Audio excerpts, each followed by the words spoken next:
gusto verlo, tocayo, la verdad que qué gusto. Pues, y el orden va a ser el siguiente, pues Alberto primero, Luisa segunda, de ahí voy yo y de ahí va Mauricio. Pues vamos haciéndolo, vamos, comenzamos, Alberto, por favor. Gracias, gracias Eduardo, qué gusto verlo siempre, ¿ah? Y tener pues esas lecciones que siempre nos está brindando y esos criterios. Y básicamente eh, quería consultarle en primera instancia, ¿no? Tener más bien una lectura suya respecto a a lo que se puede lograr, a lo que el país puede lograr con estas últimas conversaciones que ha tenido el señor presidente de la República, su viaje a los Estados Unidos, luego a Canadá. Básicamente, ¿qué puede esperar el país de todas estas perspectivas y de las distintas conversaciones que ha mantenido el presidente de la República? Bienvenido. Muchas gracias. ¿Sí me escuchan bien? Sí, Ya, perfecto. perfecto. Am, bueno, yo siempre trato de ser positivo en lo que pasa en el país y dar, inclusive cuando escribo en el Universo, pues dar las recomendaciones del lado positivo, porque parece ser que mucha gente no le ve salida. Pues ya llevamos 30 años de estos problemas de endeudamientos y seguimos confiando en el Fondo Monetario o dependiendo del Fondo Monetario. Entonces yo quisiera ver el día en que no tengamos que depender del Fondo Monetario. Y les iba a hacer una pregunta a propósito de la pregunta que me haces sobre si quieren ser hoy en día en el programa inversionistas de deuda externa o bonos globales, banqueros o pulpos. Porque estaba estudiando al pulpo que tiene un cerebro grande y muchos tentáculos. Y creo que todo esto se relaciona con, o se puede relacionar con cómo se maneja una economía. Entonces no sé qué quieren ser. Ah, y, Am, y sería, sería importante como más bien tener esa guía de su parte. ¿Qué es lo más ya. conveniente? Ok, bueno, seamos inversionistas de deuda externa o banqueros. Si uno va con un problema de liquidez como tiene el país, liquidez o falta de liquidez, a un banco o a un banquero o a los mercados internacionales, en los mercados internacionales te califican como, qué sé yo, calificaciones CCC o BBB, B negativo, etcétera, y el riesgo país elevado, entonces requieren de a ver si me explico, de un rendimiento alto y los precios de tus bonos son bajos. Entonces, en este momento, y ya yendo a la pregunta, que va el presidente y el gobierno, que me ha impresionado mucho este presidente, eh, a tratar de conseguir financiamiento.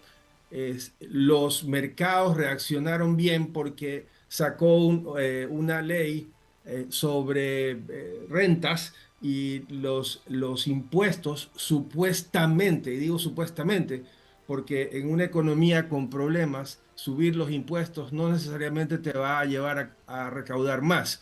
Pero supuestamente los mercados ven que hizo eso y al fondo le encanta porque el Fondo Monetario es solo impuestos, impuestos, impuestos, impuestos y reduce subsidios y te sigo dando plata. Como ellos no dependen de la deuda externa, ¿verdad? Ellos no dependen, como te explico, de los mercados. O sea, al fondo, si tú le prestas $1 millón, tienes que pagar $1 millón. Pero a la deuda global, si vale menos y tú la recompras, le vas a recomprar en 50%, ¿ya?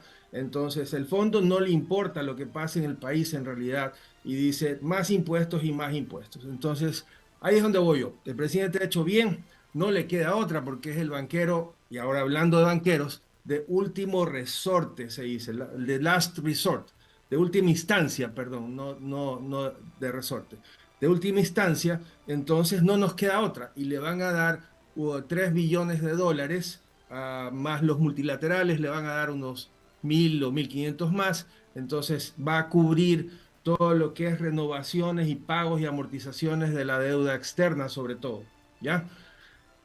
Y entonces ahora por eso, por los impuestos, el riesgo país baja y los rendimientos de la deuda ecuatoriana suben, pero siguen estando en 20%. Es decir, el país se tiene que endeudar en 20% si fuera al mercado abierto, ¿ya? Entonces, ¿Qué es lo que digo yo? Ahora voy al lado del pulpo. El pulpo, si tiene una hemorragia en uno de los brazos, hay que curarla. No la vas a dejar ahí 20 años. ¿Qué quiere decir eso? Menos gasto público y tienes que suturar, porque si no, ¿cómo? El paciente no puede estar por años de años en terapia intensiva o en terapia intermedia. Entonces, lo que yo quiero decir es esto, que no es suficiente que hayan subido los impuestos y que dependamos del Fondo Monetario y que ahora que somos amigos y luchamos contra la corrupción y luchamos contra los narcotraficantes, nos paran bola y le dicen, China, no le pares más bola, porque el gobierno de Correa le paraba mucha bola y nos confiscó prácticamente el petróleo por 10 años, que no lo hemos podido utilizar porque está ignorado a China. Entonces no es un tema solamente de ir al fondo, subir los impuestos y dejar el Estado como momia que no se mueve y los gastos siguen ahí, ¿no? Entonces tienes tú ahí que en el lado de gastos, por ejemplo, si vemos ahí, hay un déficit fiscal de alrededor de 4.500 millones que se tiene que financiar, ¿no verdad? Y hay atrasos que no están pagando en el Estado, que me parece injusto.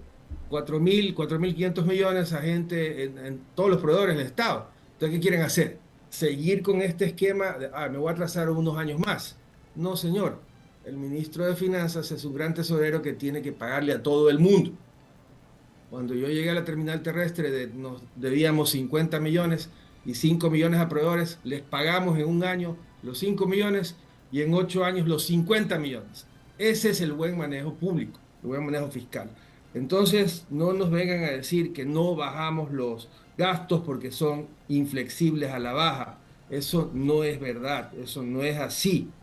Entonces, lo que vamos a lograr es un acuerdo se llama, con el Fondo Monetario, un acuerdo de Extended Facility, se llama, ¿no? ¿Verdad?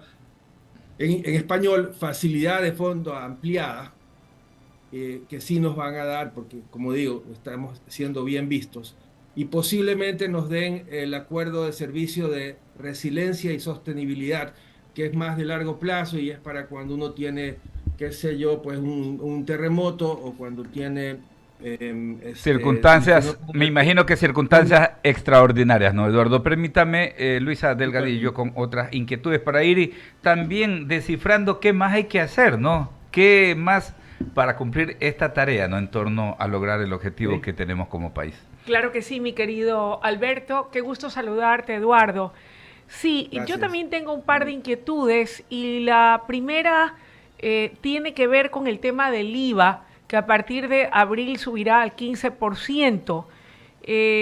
Algunos tienen comentarios o criterios a favor de esta decisión del Ejecutivo y hay otros sectores importantes y con una opinión respetable que sostienen que aquello es contraproducente para lograr tener recursos y propender a un crecimiento económico.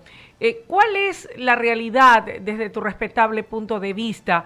¿De qué manera va a impactar el incremento del IVA al 15%? ¿Permitirá realmente generar recursos o más bien tendrá un efecto contrario? Lo que sí hemos visto recientemente es que ya hay muchos productos cuyos precios han comenzado a dispararse en mercados populares, tiendas y demás.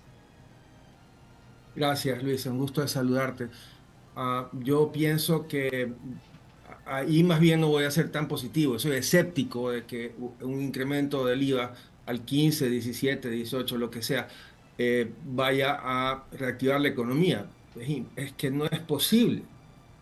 Y no estoy seguro que vamos a ver en los próximos meses si va a recaudar más el Estado. Entonces veamos en los siguientes meses con un crecimiento del 1% proyectado por el gobierno y algunas multilaterales, con un crecimiento del 1% de la economía, ¿cómo vas a recaudar más? Es imposible. Pero ya bueno, veamos qué pasa, ¿no? En otros países, por ejemplo, Panamá es el 7%, el IVA. y no recuerdo si en Salvador el 13%, pero en países asiáticos que tienen, ustedes conocen que han tenido un crecimiento fenomenal en los últimos 20, 30 años, el IVA es menos de 10 y en algunos casos, en la mayoría, es 5. Entonces, mi papá fue el creador del IVA, a propósito. Mi papá fue ministro en el último gobierno de Velasco. Yo era bien pequeñito, por si acaso quieran ponerme de edad. Y papá creó el IVA, pero para compensar IVA pagado con IVA cobrado. Y no necesariamente para que sea un mecanismo de mucha fuente de ingresos para el Estado, sino para compensarlo. Y no creo que un IVA del 15 o 20% sea la solución para un país, en un país que necesitamos crecer al 4 o 5%. Lo que se debe hacer, y el presidente lo tiene claro, es que venga la banca extranjera, que haya más liquidez y que la tasa de interés baje, empezando por las compañías como la CFN, estatales, bancos de desarrollo, el cual yo manejé también, la CFN, bajen las tasas, el Banco del Pacífico, de alguna manera, no haga tanta plata. Es irónico lo que estoy diciendo. Hace plata para que la CFN haga qué, si la CFN es el principal accionista. Entonces, compita bajando las tasas, pues el Banco del Pacífico, me explico. Y esto es lo que va a reactivar de buena manera la economía.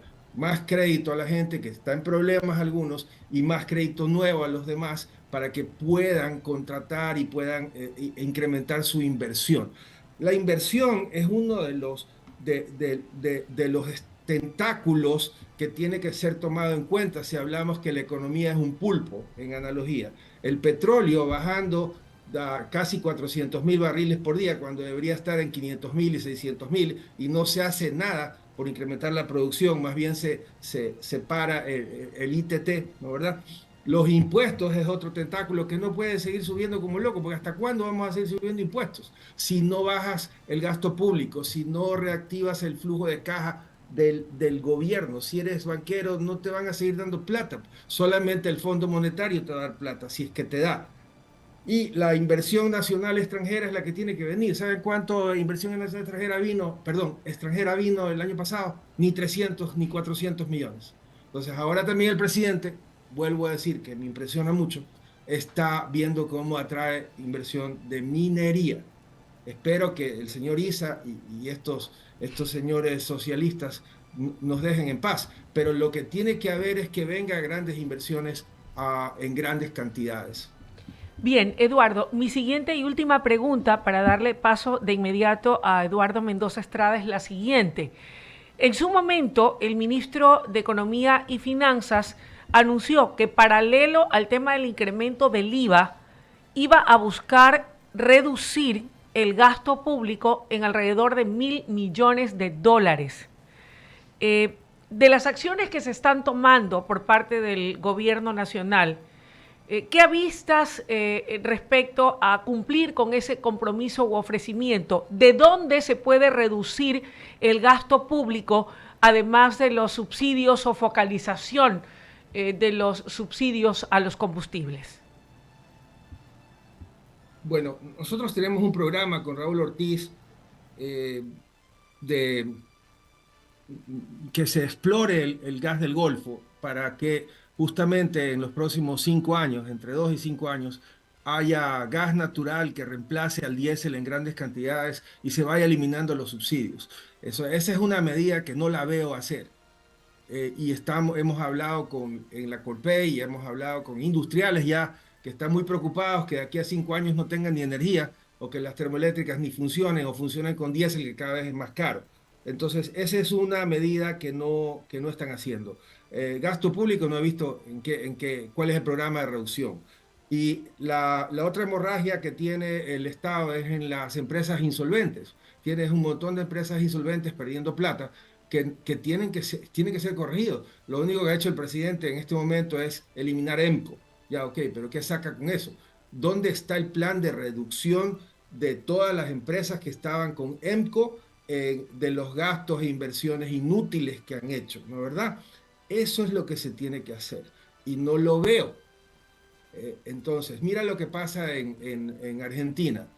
Milei coge y dice, se acabó. y de verdad está rebajando el gasto público. Ya tiene superávit. No tiene ni 3 meses, creo. Ya tiene superávit fiscal. Vale, ¿por qué no lo podemos hacer aquí? No entiendo. Entonces, la respuesta a tu pregunta es esa. Tenemos que tener un plan bien ordenado, no solo en materia de cómo voy a bajar el gasto público, sino que cómo voy a corregir la seguridad social.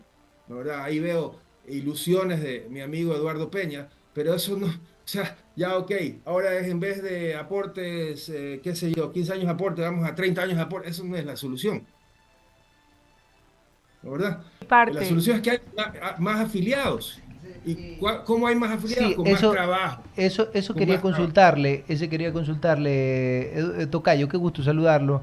Eduardo Mendoza le saluda, Tocayo Eduardo Salgado. Yo quiero hacerle una consulta, Tocayo, y es sobre eso de que se quiera subir la cantidad de dinero para el IES. O sea, eso es una barbaridad, de la aportación al IES, es una barbaridad, porque le va a dar igual a los empleados, ya sienten que les están dando muy duro con el tema.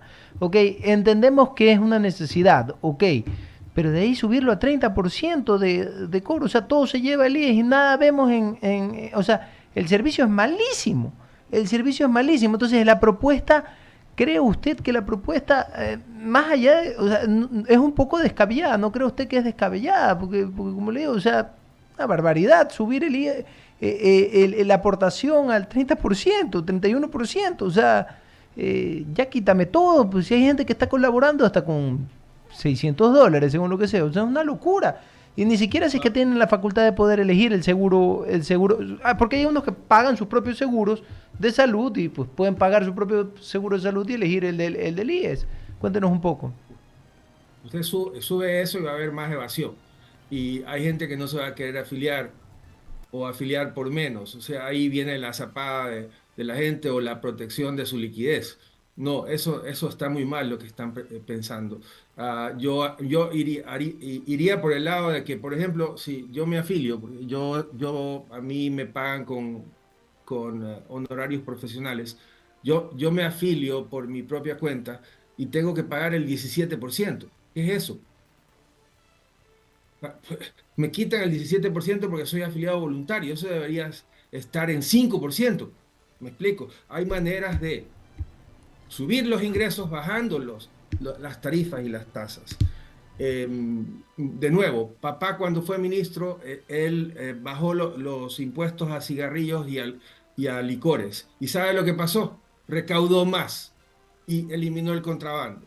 Entonces, aquí eliminamos evasiones, pero con un programa bien estructurado, con una estrategia adecuada y con sobre todo que baje la tasa de interés, haya más crédito en la economía se reactive y la gente se afilie y mejore el servicio. O sea, lo que el tocayo Peña tiene que hacer, en mi criterio, es mejorar el servicio con lo que tiene.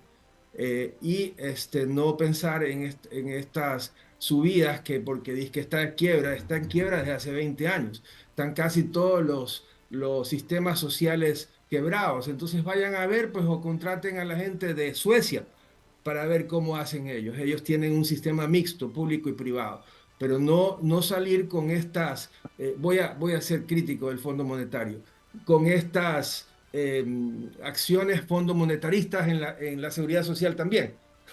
Sube todo, sube los impuestos, sube las aportaciones, ya con eso resolvemos. No resuelven con eso. No han resuelto con eso en los últimos 30 años. Seguimos endeudándonos y seguimos dependiendo del banquero de última instancia, que es el Fondo Monetario. Y el Fondo Monetario, como dije, no le puedes recomprar la deuda porque tienes que pagarle 100% de lo que te da. Acá, en el otro lado, yo he propuesto en mi último artículo que se llama deuda versus inversión, que se armen los términos de referencia de las licitaciones importantes de petróleo, de minería, de gas natural, de manera tal que en una sección se diga, ok,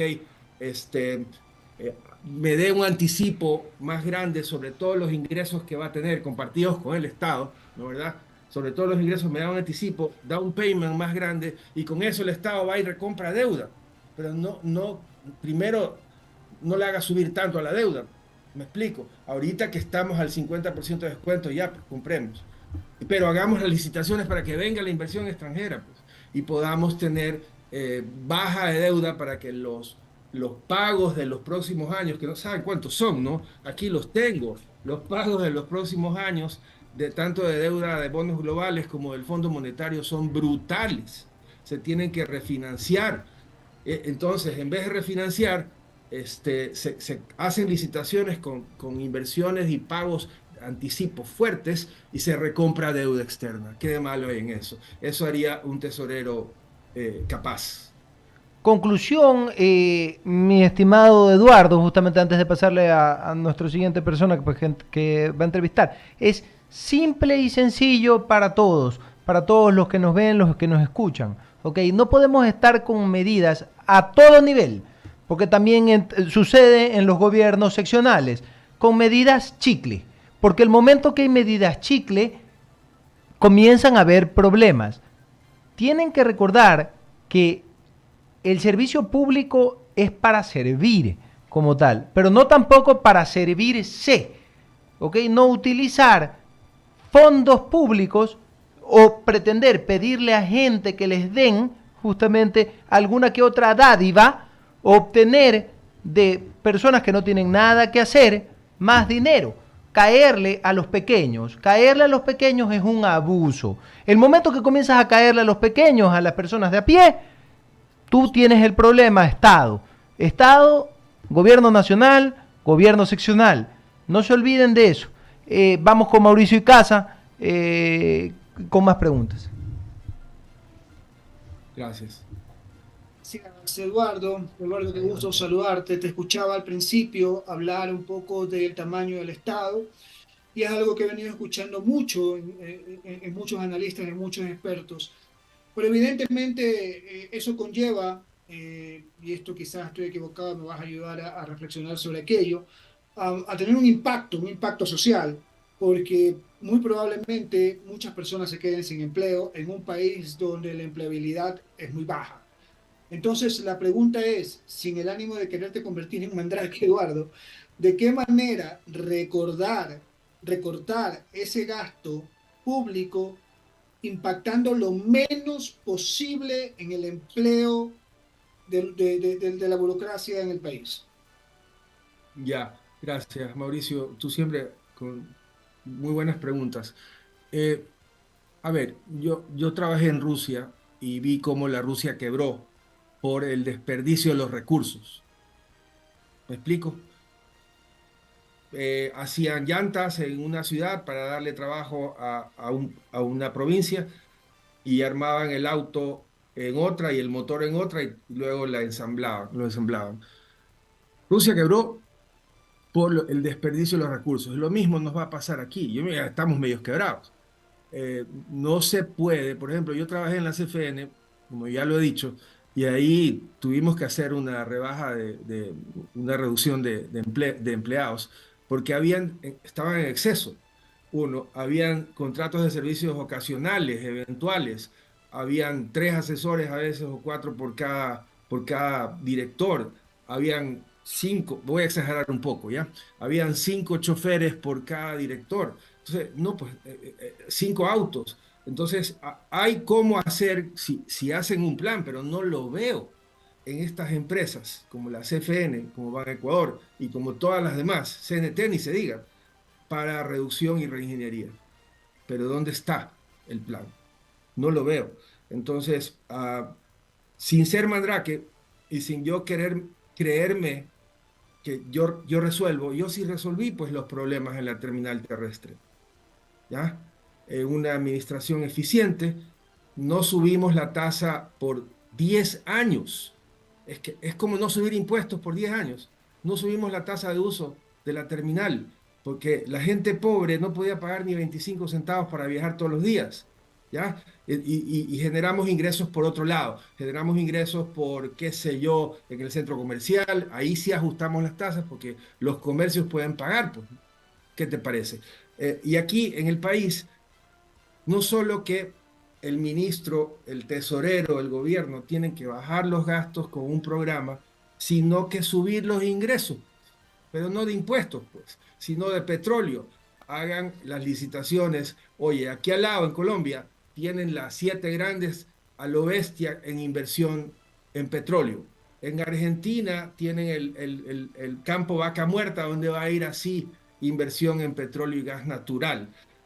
Y aquí eliminamos el ITT y encima va bajando la producción. En 5 a 7 años, según el experto Raúl Ortiz, que nos visita frecuentemente, no podremos exportar más petróleo. ¿Y qué va a pasar? Voy al fondo pues para que me preste plata y subamos los impuestos. ¿Qué le pasó a Grecia después de su crisis? Hasta ahora se recupera. La Grecia de deuda es impagable. La deuda de Grecia es impagable, pues, ¿no? Entonces, como es impagable, dicen que Grecia está bien y el resto del país está bien, pero tiene deuda que no va a pagar nunca. Para nosotros sí nos cobran, Ecuador, ¿no? Entonces, petróleo tiene que ser más producción y más ingresos. Inversión nacional extranjera, por Dios. ¿Cómo es posible que en otros países tengan 5.000, 7.000, 10.000? Oye, hasta en Angola, según Raúl Ortiz, que trabajó ahí, en Angola, donde había guerra, la Texaco estaba produciendo petróleo, porque se respetan los contratos, así haya guerra. Entonces aquí tiene que haber también el respeto de contratos y la cláusula esa de arbitraje internacional. Entonces sí hay cómo arreglar el país, pero ya pues hagan un plan, tengan un tesorero que diga, a ver, yo voy a hacer esto. Y le crean no solo el Fondo Monetario, sino que le creamos los agentes económicos del país, que podamos invertir. ¿Por qué no hacemos lo del gas natural? ¿Qué detiene al país cuando en Colombia y Perú están produciendo 1.200 millones de pies cúbicos por día o más y nosotros 24? Cuando hay ahí gas natural, señor, y podemos abastecer a las termoeléctricas y podemos hasta exportar y hacer una planta interna de urea. Seguramente, Eduardo, porque nos encanta seguir discutiendo sobre cosas, porque lo mismo vengo escuchando desde que creo que inicié la vida periodística hace más de 30 años y venimos discutiendo los mismos problemas. Y nos encanta dar la vuelta, nos encanta hacer lo mismo siempre. Eduardo, como siempre, un gusto conversar contigo, tus inteligentes reflexiones. Esperamos, obviamente, tener la oportunidad de seguir conversando. Hay otros temas más. Yo siempre reflexiono. ¿Por qué subir tantos impuestos si a lo mejor lo que quizás deberíamos hacer es bajarlos un poco y aumentar el universo de contribuyentes para que así se puedan generar más recursos? No sé, yo no soy experto, pero me suena que algo de lógica hay, ¿no? Pero bueno, en algún momento lo hemos de discutir, Eduardo. La tasa de interés es clave, pero gracias por invitarme. La tasa de interés que tiene que bajar y tiene que haber más crédito para todo el mundo. Gracias, Eduardo. Le paso a cabina nuevamente para continuar con el programa. Eduardo Salgado estuvo con nosotros, un hombre de la casa, un hombre de I-99. Gracias, abrazo. Muchísimas gracias a Eduardo. Vamos a ir rápidamente a la pausa publicitaria, ya regresaremos. Ya está con nosotros también Leonidas.